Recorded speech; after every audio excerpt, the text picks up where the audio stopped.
అందరికీ నమస్కారం. మన పార్వతీపురం మన్యం జిల్లాలో సాలూరు నియోజకవర్గంలో సాలూరు మండలంలో ఒరిస్సాకి మన ఆంధ్రప్రదేశ్కి సరిహద్దు కొన్ని గ్రామాలు ఉన్నాయి. అవి కొటియా గ్రామాలు మీ అందరికి కూడా తెలుసు. అవి దాదాపు 21 గ్రామాలు, 3 పంచాయతీలు, మొత్తం టోటల్ గా గిరిజనులు. ఆ గిరిజన గ్రామాల్లో ఎప్పటికప్పుడు ఒరిస్సా పోలీసులు వాళ్ళని ఎప్పుడు ఇబ్బంది పెడుతూనే ఉంటారు. ఎందుకనంటే ఒంటరిగా ఎవరైనా గిరిజనులు కనిపిస్తే వెంటనే వాళ్ళు అరెస్ట్ చేయడం, ఒంటరిగా గిరిజనులు కనిపిస్తే వాళ్ళని ఇబ్బంది పెట్టడం, వాళ్ళు బెదిరించడం ప్రతిసారి ఇది అలవాటైపోతుంది. ఎందుకనంటే ఇది ఆంధ్ర ఒరిస్సా సరిహద్దులు. దాదాపు 70 ఏళ్లుగా కోర్టులో నలుగుతున్న వ్యవహారం. కోర్టు స్టేటస్ కో కూడా ఇచ్చింది. అయినా గాని దీని మీద ఎందుకంత అత్యుత్సాహం చూపిస్తారో ఒరిస్సా పోలీసులు నాకు అర్థం అవడం లేదు. ప్రతిసారి మా గిరిజన సోదరుల్ని ఆంధ్రప్రదేశ్ లో ఉన్న వాళ్ళని ఎప్పుడు ఇబ్బంది పెడుతూనే ఉంటారు. ఎందుకంటే వాళ్ళకి ఇష్టమైతే అటువైపు వెళ్తారు, వాళ్ళకి ఇష్టం లేకపోతే లేదు. ఒక మనిషికి, ఒక వ్యక్తికి ఎక్కడ ఉండాలో వాళ్ళ స్వతంత్రం ఉండదా? మీరు ఎందుకు వాళ్ళని ఇబ్బంది పెడుతున్నారు? వాళ్ళకున్న స్వతంత్రాన్ని హరించడానికి, వాళ్ళకున్నటువంటి మన ఒక వ్యక్తికి ఉన్నటువంటి రాజ్యాంగంలో ఇచ్చిన హక్కుల్ని కూడా మీరెందుకు కాలరాయాలని చూస్తున్నారు? ప్రతిసారి చూస్తున్నాను నేను. ప్రతిసారి కూడా వాళ్ళని ఏదో ఒక విధంగా ఇబ్బంది పెట్టి, ఏదో ఒక విధంగా పోలీసులు వాళ్ళని హింసించడం, వాళ్ళని అరెస్ట్ చేయడం, వాళ్ళని భయభ్రాంతులకు గురి చేయడం చేస్తున్నారు. గ్రామాల్లో తండోపు ఒకేసారి ఒరిస్సా పోలీసులు వస్తారు. వచ్చి ఆ గ్రామంలో ఉన్న వాళ్ళందరినీ బెదిరిస్తున్నారు. ఇది చాలా ఇబ్బందిగా ఉంది.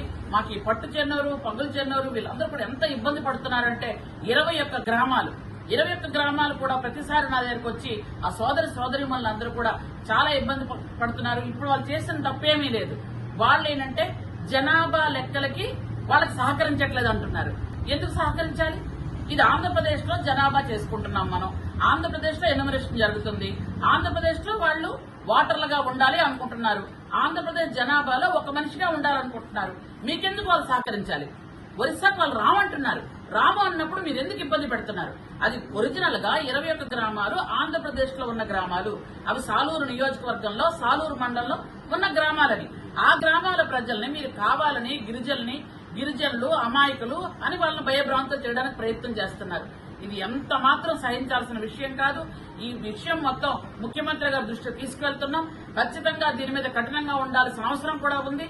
ఎందుకంటే వాళ్ళని అరెస్ట్ చేస్తున్నారు. ఫోన్ చేస్తే వాళ్ళు విడిచిపెట్టరు. ఎందుకు అనంటే ఏవేవో సాకులు చెప్తున్నారు. వాళ్ళ ఎన్యూమరేషన్ కి మీకు ఎందుకు సహకరించాలి? వాళ్ళకి సహకరించాల్సిన అవసరం ఏమిటి? ఎందుకు మీరు వాళ్ళంత ఇబ్బంది పెడుతున్నారు? ఇది మానవత్వం కాదు. పైగా ఇది రాజ్యాంగంలో వాళ్ళ హక్కుల్ని మీరు హరిస్తే ఊరుకునే ప్రసక్తి కూడా లేదు. లాస్ట్ టైం కూడా అలాగే చేశారు మీరు. లాస్ట్ టైం జగన్మోహన్ రెడ్డి ముఖ్యమంత్రిగా ఉన్నప్పుడు ఈ తలనొప్పంతా ఎక్కువైంది మాకు. ఆయన వెళ్లి ఆ ఒరిస్సా ముఖ్యమంత్రితో మాట్లాడి ఏం మాట్లాడాడో తెలియదు గాని అక్కడ విపరీతమైనటువంటి మైనింగ్స్ ఉన్నాయని, తర్వాత అన్ని ఉన్నాయని చెప్పేసి ఆ గ్రామాలకు వచ్చేసి అక్కడ ఉన్న గిరిజనులందరినీ ఖాళీ చేయాలని ఒక ఆలోచన మొత్తం ఒరిస్సా వాళ్ళకి చుట్టుపక్కల వాళ్ళందరికీ ఉంది. ఒరిస్సా పోలీసులు కూడా అలాగే బిహేవ్ చేస్తున్నారు. కాబట్టి ఈ ఎట్టి పరిస్థితుల్లో మేము ఊరుకోం. మొత్తం అక్కడ ఉన్నటువంటి గిరిజనులందరికీ కూడా పోలీస్ సెక్యూరిటీ కూడా ఏర్పాటు చేస్తున్నాం. మేము కూడా కఠినంగా ఉండాల్సిన పరిస్థితి మేము కూడా మీరు తెస్తున్నారు. ఎందుకంటే మా గ్రామాల్లోకి వచ్చి మీరు రోడ్లు వేసేస్తారు. మా గ్రామాల్లోకి వచ్చి మీరేమో అంగన్వాడీ బిల్డింగ్ మేము కడితే మీరు దాన్ని తిరగేస్తున్నారు. మా గ్రామంలో మేము ఒక టెంపుల్ కట్టుకుంటే మీరు వచ్చి దాన్ని పడదోసేస్తున్నారు. ఏమి దౌర్జన్యం ఇది? ఈ దౌర్జన్యాలు సాగడానికి కరెక్ట్ కాదు. మీ రాష్ట్రంలో ఉన్న మీ గ్రామాల్లో మీ తాలూకా ఇబ్బందులు, బాధలు, ఇష్టాలు తీర్చుకోండి. అంతేగాని ఆంధ్రప్రదేశ్ లో ఉన్నటువంటి గ్రామాల మీద ఒరిస్సా వాళ్ళ పెత్తనం ఏంటి? ఒరిస్సా అధికారుల తాలూకా దౌర్జన్యం ఏంటి? ఒరిస్సా పోలీసుల తాలూకా కక్షా కార్పణ్యాలేంటి? ఇది సహించమని మరొకసారి తెలియజేస్తున్నాను. ఇంకొకసారి మా జనాల్ని, మా గిరిజన సోదరుల్ని ఈసారి అరెస్ట్ చేస్తే మాత్రం ఊరుకునే ప్రసక్తి ఉండదని మీ ద్వారా తెలియజేస్తున్నాను. Thank you.